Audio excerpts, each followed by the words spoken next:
O Morro dos Ventos Uivantes, capítulo 24. Ao final de 3 semanas, tive condições de deixar meu quarto e andar pela casa.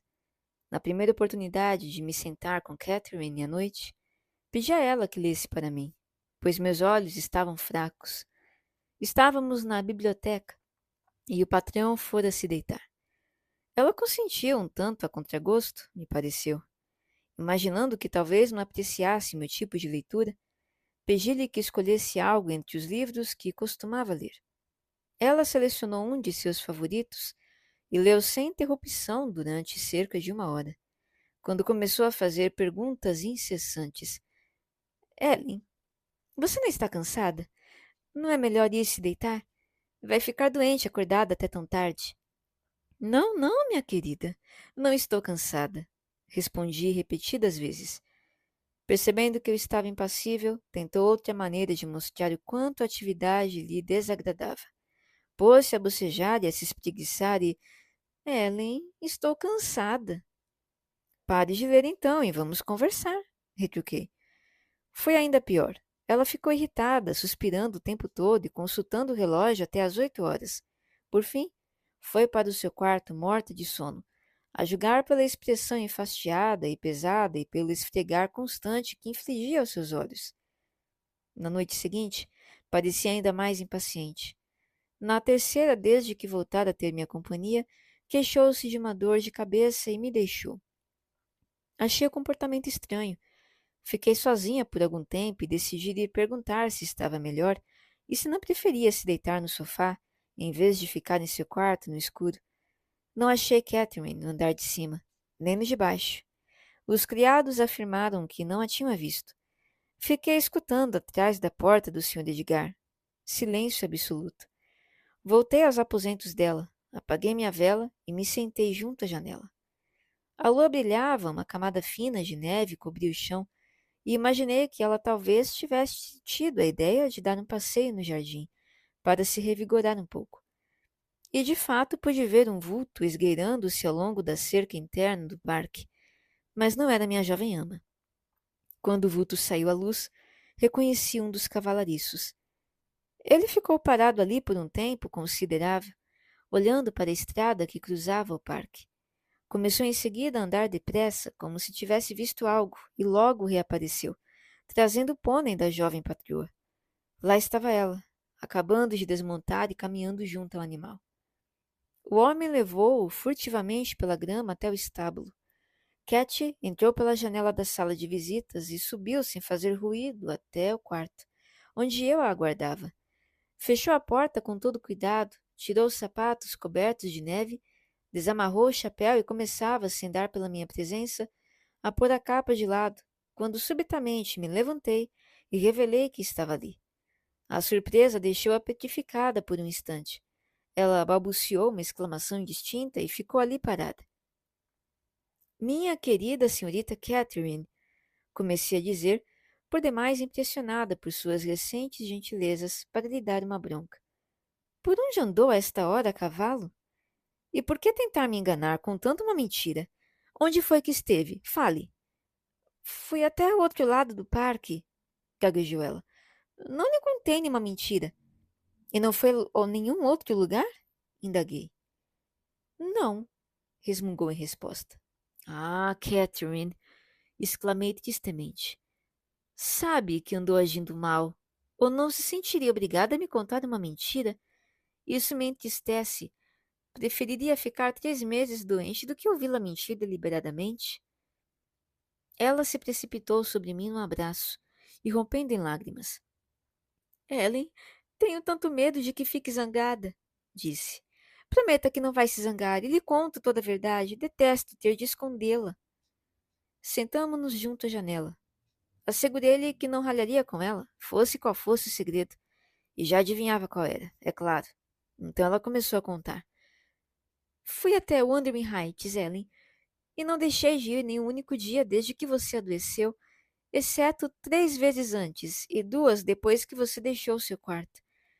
Dei livros e gravuras a Michael em troca de ele aprontar Minnie todas as noites e depois levá-la de volta ao estábulo. Não vá brigar com ele, por favor. Chegava a Heights às 6h30 e, em geral, ficava até às 8h30, voltando então a galope para casa. Não era para me divertir que ia até lá. Com frequência me sentia infeliz o tempo todo. De vez em quando me alegrava uma vez por semana, talvez. No começo achei que seria difícil persuadi-la a me deixar cumprir a promessa que fizera a Linton, pois eu dissera que ia visitá-lo no dia seguinte, quando deixamos. Mas você não desceu, facilitando as coisas. Enquanto Michael consertava a tranca do portão do parque à tarde, apossei-me da chave e disse a ele que meu primo desejava que eu fosse visitá-lo, porque estava doente e não podia vir até Grant. Disse-lhe também que meu pai não me autorizaria a ir, então negociei com ele acerca do pônei. Michael gosta de ler e pensa em deixar o serviço em breve, para se casar. Ele então propôs que eu lhe emprestasse livros da biblioteca e faria o que eu desejava. Preferi, em vez disso, dar-lhe os meus próprios livros, o que deixou ainda mais satisfeito. Na minha segunda visita, Linton parecia mais alegre e Zillah, a governanta, preparou-nos um aposento limpo e um bom fogo. Disse que Joseph estava na igreja e que Harrington Earnshaw saíra com os cachorros para roubar os fazões dos nossos bosques, como ouvi dizer mais tarde, de modo que ficássemos à vontade. Trouxe-me vinho quente, pão de mel e pareceu extremamente solícita. Linton sentou-se na poltrona e eu na cadeirinha de balanço junto à lareira. E rimos e conversamos tão alegremente. Tínhamos tanto a dizer.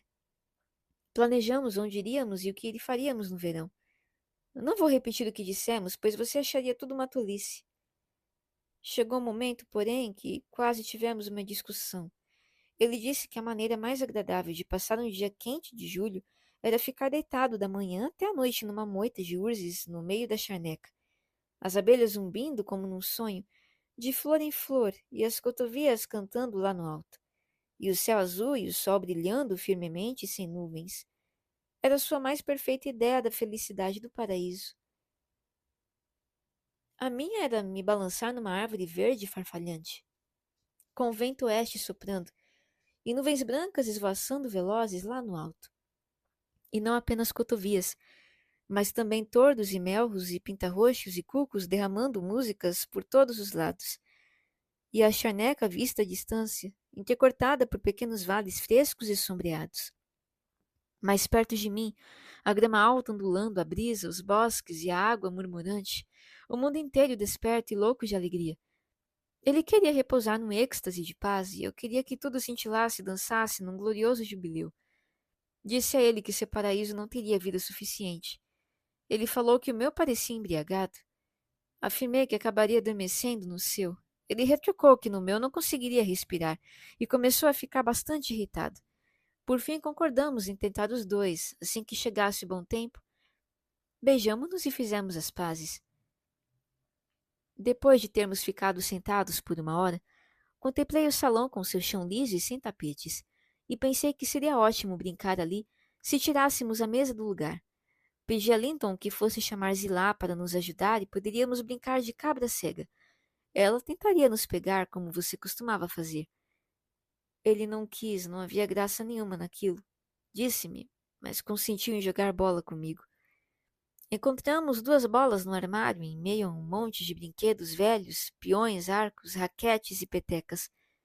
Uma delas tinha a letra C e a outra H. Quis ficar com a C por ser a inicial de Catherine, e o H poderia ser de Heathcliff, seu nome. Mas a bola H estava com recheio saindo e Linton não gostou dela. Eu vencia todas as vezes. Ele foi ficando irritado de novo, tossiu e voltou para sua poltrona. Naquela noite, porém, recobrou o bom humor com facilidade. Ficou encantado com 2 ou 3 belas canções. As suas canções, Ellen. E quando tive que ir embora, me implorou que voltasse na noite seguinte, e prometi que voltaria. Minnie e eu galopamos de volta para casa mais leves do que o ar. E sonhei com o Wuthering Heights e com meu doce e querido primo até de manhã. No dia seguinte fiquei triste, em parte porque você estava doente, e em parte porque gostaria que meu pai soubesse das minhas visitas e as aprovasse. Mas o lar estava indo após o chá. No caminho, minha tristeza foi se dissolvendo. Vou ter mais uma noite alegre, pensei comigo mesma, e o que me deixa ainda mais feliz, meu belo Linton também. Trotei pelo jardim deles e estava me dirigindo à porta dos fundos quando aquele tal Earnshaw veio me receber.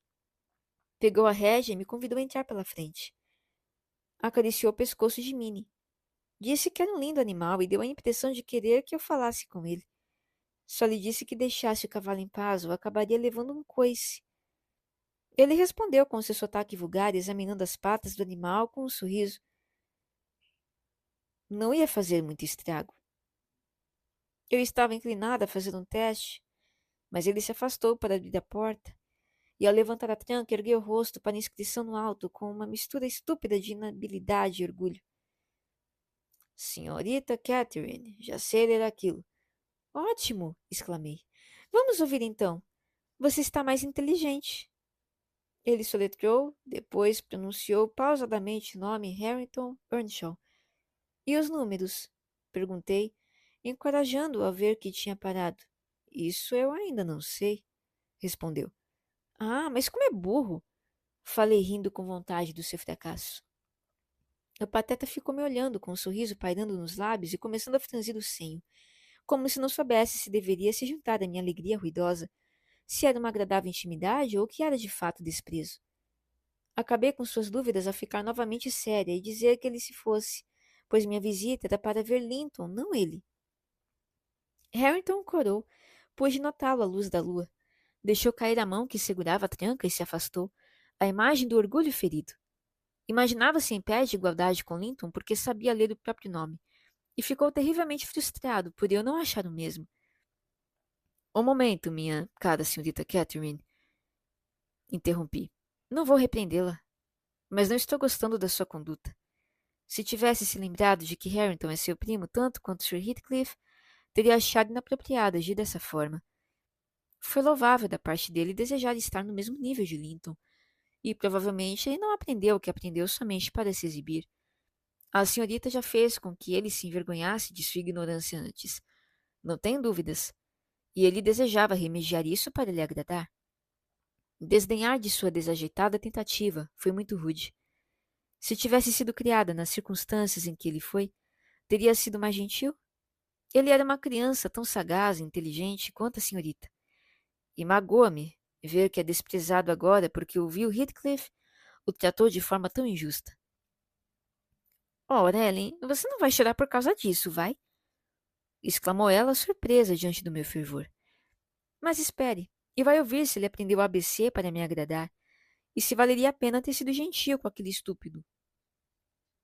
Entrei. Linton estava deitado no sofá e se ergueu um pouco para me receber. Estou doente esta noite, Catherine, meu amor, disse. É você quem deve falar e me deixar ficar ouvindo. Vem e sente-se ao meu lado. Tinha certeza de que não deixaria de cumprir sua promessa e vou fazê-la prometer de novo antes que vá embora. Eu sabia que não devia importuná-lo, já que estava doente. Falei com toda gentileza e não fiz perguntas, evitando irritá-lo.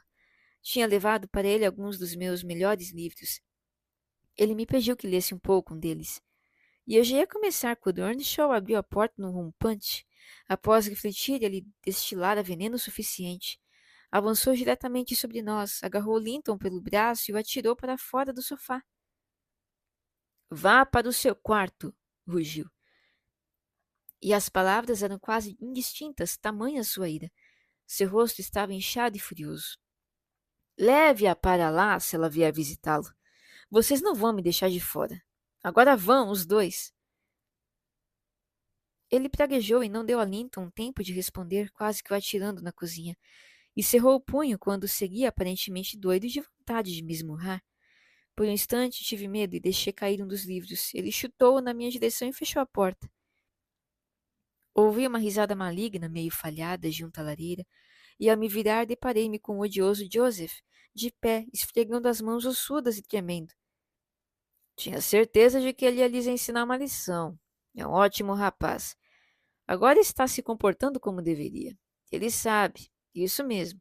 Ele sabe tanto quanto eu quem é que deveria ser o patrão por lá. Deu um jeito de botar os dois no devido lugar. Para onde é que nós vamos? Perguntei a meu primo, sem dar ouvidos ao deboche do velho desgraçado. Linton estava pálido e trêmulo. Nesse momento não estava bonito. Ellen, Ah, não. Seu aspecto era assustador, pois o rosto magro e os grandes olhos compunham uma expressão de fúria desvairada e impotente.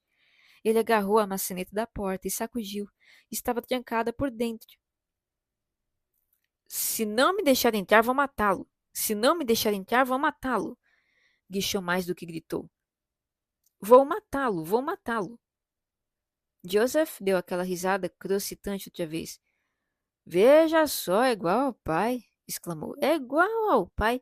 Todos nós temos um pouco do outro lado dentro de nós. Não se preocupe, Harrington, meu garoto. Não fique com medo, ele não tem como lhe encostar um dedo. Segurei as mãos de Linton e tentei levá-lo dali. Mas ele deu um ganido tão agudo que não ousei continuar. Por fim, seus gritos foram sufocados por um acesso terrível de tosse. O sangue jorrava de sua boca e ele caiu no chão. Corri até o pátio doente de terror e chamei Zilá o mais alto que pude. Ela logo me ouviu e estava ordenhando as vacas num telheiro atrás do celeiro. Veio correndo e perguntou o que era. Não tive fôlego para explicar. Arrastando-a para dentro de casa, procurei por Linton. Earnshaw saíra para examinar o mal que causara e estava levando o pobrezinho lá para cima. Zilá e eu subimos atrás dele, que contudo me deteve no alto da escada e disse que não podia entrar e que devia voltar para casa. Exclamei que ele havia matado Linton e que eu ia entrar. Joseph trancou a porta e declarou que não faria nada daquilo, me perguntando se estava tão maluca quanto ele. Fiquei ali parada, chorando, até a governanta reaparecer. Ela afirmou que logo ele estaria melhor, mas que não podia com toda aquela gritaria e todo aquele ruído. Levou-me para dentro de casa. Na verdade, quase me carregou. Ellen, eu estava desesperada. Soluçava e chorava tanto que estava quase cega. E o bandido por quem você tem tanta simpatia continuava parado diante de mim. Atrevia-se de vez em quando a mandar que me calasse, a negar que era sua culpa. Por fim, assustado por minhas promessas de contar tudo a papai e garantir que ele fosse preso e enforcado, começou também a gaguejar e saiu dali, a fim de ocultar sua agitação covarde. Ainda assim, eu não estava livre dele. Quando por fim me convenceram a partir e eu já me afastara uns 100 metros da propriedade, ele subitamente surgiu das sombras à beira da estrada, segurou-me e me impediu de prosseguir. Senhorita Catherine, estou muito aflito, começou a dizer. Mas é uma pena que... Dei-lhe uma chicotada achando que talvez fosse me matar. Ele me soltou, esbravejando um dos seus horríveis xingamentos, e galopei de volta para casa, quase sem sentidos. Não vim dar boa noite a você naquele dia e no seguinte não fui até o Wuthering Heights. Desejava ir e muito, mas estava estranhamente perturbada. Às vezes temia ouvir a notícia de que Linton estivesse morto. Às vezes estremecia ante a mera ideia de encontrar Harrington. No terceiro dia tomei coragem. Não podia mais aguentar o suspense, e lá fui eu, mais uma vez. Saí às 5 horas caminhando. Imaginei que conseguiria me esgueirar para dentro da casa e até o quarto de Linton sem que notassem. Mas os cachorros anunciaram minha aproximação. Zilá me recebeu e, dizendo que o rapaz estava quase bom, levou-me a uma salinha tapetada e bem arrumada, onde, para minha imensa alegria, deparei-me com Linton deitado num pequeno sofá, lendo um de meus livros. Mas ele não quis falar comigo, nem olhar para mim durante uma hora inteira, Ellen. Seu temperamento é muito difícil. E o que mais me espantou foi que, quando por fim abriu a boca, foi para dizer uma mentira, a de que eu causara todo aquele transtorno, e Harrington não tinha culpa. Sem ter o que responder, a não ser de maneira muito exaltada, levantei-me e me fui dali. Ouvi um débil Catherine às minhas costas. Linton não contava com aquela reação. Mas não me voltei, e nos 2 dias seguintes fiquei em casa quase que determinada a não ir mais visitá-lo. Mas era tão terrível deitar e levantar sem qualquer notícia dele, que minha resolução se dissolveu antes mesmo de estar propriamente tomada. Antes parecia errado ir até lá, agora parecia errado não ir. Michael veio me perguntar se deveria selar Minnie. Respondi que sim, e achei que estava cumprindo um dever enquanto cavalgava morro acima. Fui obrigada a passar diante das janelas da frente para chegar ao pátio. De nada adiantaria tentar ocultar minha presença. O patrãozinho está na casa, disse Zilá, ao ver que me dirigia à saleta. Entrei. Earnshaw também estava, mas saiu no mesmo instante. Linton encontrava-se na grande poltrona, semi-adormecido. Caminhando até a lareira, comecei a dizer num tom sério, no qual parcialmente acreditava. Como não gostas de mim, Linton? e como pensa que vem até aqui com o propósito de prejudicá-lo, alegando que é o que eu faço todas as vezes, este vai ser o nosso último encontro. Vamos nos despedir. E explique ao Sr. Heathcliff que não deseja me ver, e que ele não deve inventar mais mentiras a esse respeito. Sente-se e tire o chapéu, Catherine, respondeu ele. Você é tão mais feliz do que eu. Deveria também ser melhor. O papai fala tanto dos meus defeitos e demonstra tanto desprezo por mim que é natural que eu seja inseguro. Com frequência me pergunto se não sou mesmo tão completamente desprezível quanto ele diz que sou. Sinto-me então tão zangado e amargurado que odeio todo mundo. Sou desprezível e tenho gênio ruim e pensamentos ruins quase sempre. Se quiser, pode me dizer adeus. Vai se livrar de um aborrecimento. Só lhe peço, Catherine, para me fazer uma justiça. Acredite que se eu pudesse ser tão amável, gentil e bom quanto você, eu seria. Tão bem disposto e tão feliz e saudável quanto você. E acredite que sua gentileza fez com que eu a amasse ainda mais do que se merecesse o seu amor. E embora eu não pudesse, não posso evitar lhe mostrar minha verdadeira natureza. Lamento muito, e me arrependo de tudo. E hei de lamentar e de me arrepender até a morte. Senti que ele falava a verdade, e senti que devia perdoá-lo, e que, embora pudéssemos brigar no momento seguinte, deveria voltar a perdoá-lo. Fizemos as pazes, mas choramos nós dois, durante todo o tempo que ali fiquei. Não inteiramente movida por pena, embora eu tivesse pena de Linton por ter aquela natureza tão deturpada. Ele nunca vai fazer com que seus amigos se sintam bem, e nunca há de se sentir bem ele próprio. A partir daquela noite, fui sempre para sua pequena salinha, pois seu pai regressou no dia seguinte. Em 3 ocasiões, se não me engano, estivemos alegres e esperançosos como naquela primeira noite. Minhas outras visitas foram tristes e aflitas, ora devido ao seu egoísmo e rancor, ora por causa dos seus sofrimentos. Mas eu aprendi a tolerar os primeiros com quase tão pouco ressentimento quanto os segundos. O Sr. Heathcliff me evita, deliberadamente. Mal voltei a vê-lo, domingo passado, chegando mais cedo do que o habitual. Ouvi-o insultando o pobre Linton por sua conduta na noite anterior. Não sei como foi que ele soube, a menos que tenha ficado escutando. Linton de certo se comportara mal, mas isso só dizia respeito a mim, e interrompi o sermão do Sr. Heathcliff, entrando e lhe dizendo isso. Ele rompeu numa risada e se foi, afirmando que ficava feliz por eu pensar dessa maneira. Desde então, tenho dito a Linton que sussurre quando quiser dizer coisas desagradáveis. Pronto, Ellen. Você já deve estar a par de tudo. Não posso ser impedido de ir a Wuthering Heights sob pena de fazer sofrerem 2 pessoas.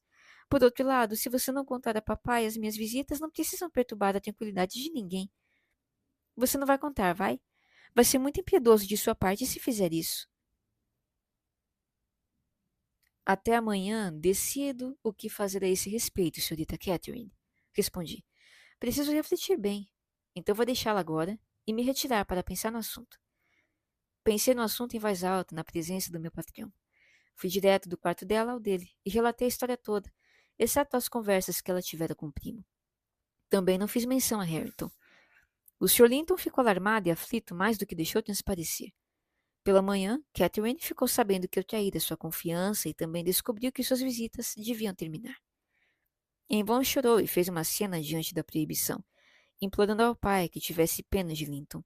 Tudo que conseguiu como consolo foi a promessa de que ele escreveria ao rapaz dando-lhe permissão para vir até Grange, sempre que quisesse, mas explicando-lhe que não esperasse mais ver Catherine em Wuthering Heights. Talvez, se ele estivesse a par do temperamento e do estado de saúde do sobrinho, viesse achar prudente privá-los até mesmo desse pequeno consolo.